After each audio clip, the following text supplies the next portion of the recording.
Je dois distinguer clairement le théoricien et le praticien, notamment en astrologie, mais pas seulement. Contrairement à ce qu'on peut croire, le praticien est dans la verticalité et le théoricien dans l'horizontalité. On pourrait croire que le théoricien est celui qui donne les règles. Non. Le théoricien, lui, au contraire, il travaille sur l'interdisciplinarité, sur l'horizontalité. Il brasse un grand nombre de notions dans toutes sortes de domaines.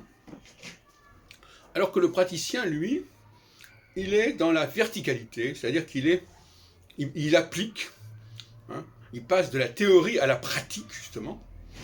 Et à ce moment-là, c'est plutôt la même chose.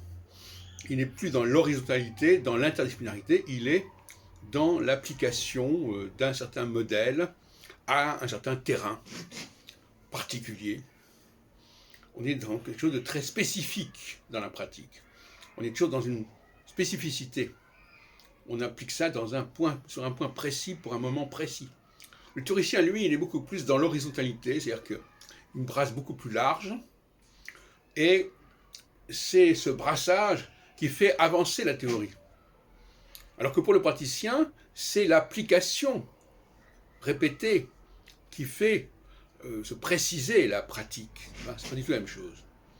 Et c'est un point que je n'avais pas suffisamment précisé jusqu'à présent.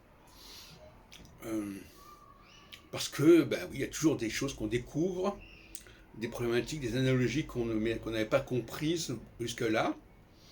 Et je te répète ce que je disais dans une autre vidéo hier, je crois. Le théoricien, il est dans l'interdisciplinarité. Il faut qu'il se confronte à d'autres sujets, d'autres domaines, et qu'il perçoive des passerelles entre ces différents domaines.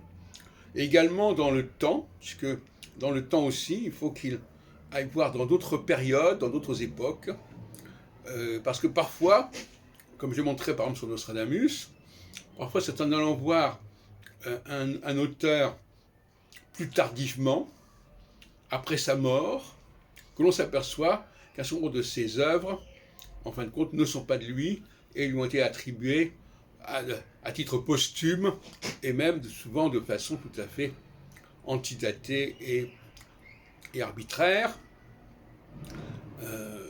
C'est toujours très problématique de s'enfermer dans un schéma trop précis dans le temps et dans l'espace.